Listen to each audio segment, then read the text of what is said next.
12 3-minute rounds, which is 36 minutes. Yeah. Quite a big jump. Yeah. So my entire camp was almost to switch my time and my energy and how to develop more stamina and to go. And, we didn't get there in the end. I had a 10-week period, and that brings me back to that All In. And that before the Floyd fight, I was a double-weight world champion. I'd done it in the fight in mixed martial arts. I had done it. I wasn't as committed as I could have been. I didn't have my team around me. I didn't have my nutritionists, my coaches, my sparring partners. And then the fight got made. The fight was 10 weeks out. So now I had 10 weeks to adjust from 5-minute rounds to 12 3-minute rounds. Wow.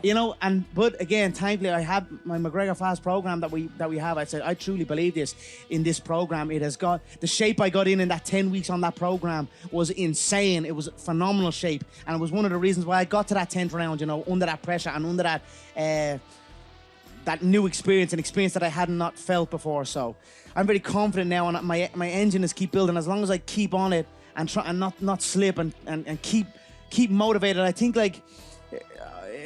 if your lack of commitment is almost an insult to the people who believe in you. And that's what I'm trying to tell myself. I said, there's people who believe in me. So this is what I'm telling myself right now, today. There's people that believe in me, and me having this half commitment, it's going against it. It's not who the fuck you are. It's not who the fuck I am. It's not what my people. It's not what the people who believe in me deserve. And I want to give back to the people who believe in me and give them that belief, and prove that belief correct. So that's where we're at now, and let's see where it goes. Let's. Yeah.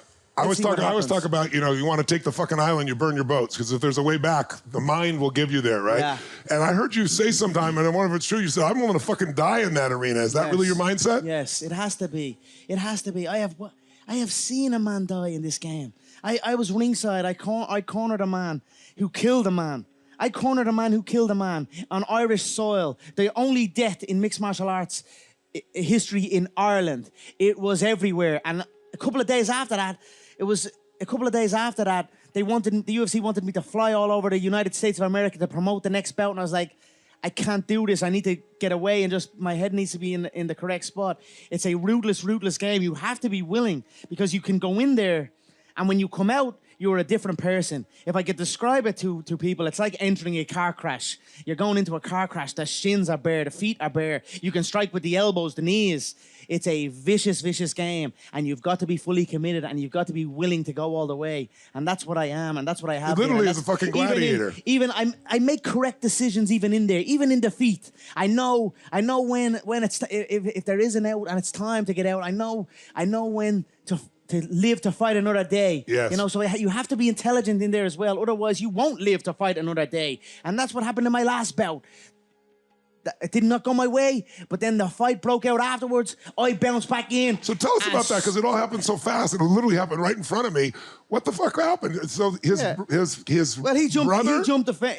No, I know. I saw that. He jumped the fence. But what was his? They jumped in, and one guy was punching you. I saw him. No. You must trying to. So what happened was, the fight was done. The match was done. He climbed over the fence and jumped into the crowd to make a bit of noise. But as soon as he jumped into the crowd, he cowered away. Yeah. I like to call it scurried away, because they're little rats they are. You won't be honest. He scurried away. And I gave my respect. Congrats, you won the match. Let's see what happens next time. I'm confident we'll get it again. Let's go again. Humble in defeat. I am humble in victory or defeat, no matter what. It's a sport at the end of the day. A gruesome sport, but it's a sport. So I respected. I was defeated on the night. He jumped in and caused this chaos and went to attack, but really it was just. What was he trying to do? I don't know exactly. He was trying to just hide away when he jumped in, so he didn't really do anything. But I saw this take place. I got up off the ground and said, "Okay, now I'm back in the mix." Jumped on top of the cage. As I jumped on top of the cage, his brother came sprinting across and jumped up on top of the cage also to climb in and help him and join the fight. I seen him there. It was like a Christmas present. He was right there. I just smacked him right in the eye socket. And we started fighting on top of the cage. It got broken up. We ended up in the cage then. He was trying to get past the security, and I was just kind of watching everything.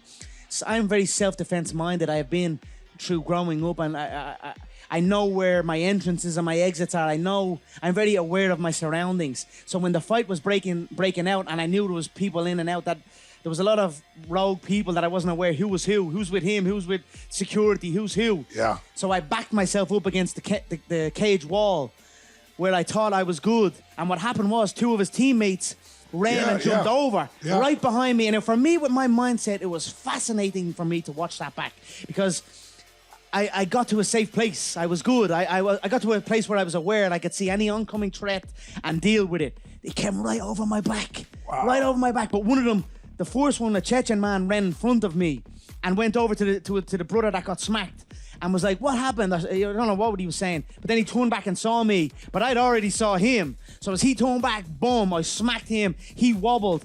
And as I smacked him and rocked him, another one jumped in from over the back. And he sly hooked me from the side. Yeah, that's what I saw. Yeah. And then I covered up. That got separated. And then the final one was the original brother who was on top of the cage. Yeah. He broke free from the security, ran at 100 miles an hour towards me. He threw a right hand. As he threw the right hand, I threw a left hand. Boom. And there's an aerial image of the right hand just whipping by my face and my left hand just landing flush down the pipe. The final blow of the night.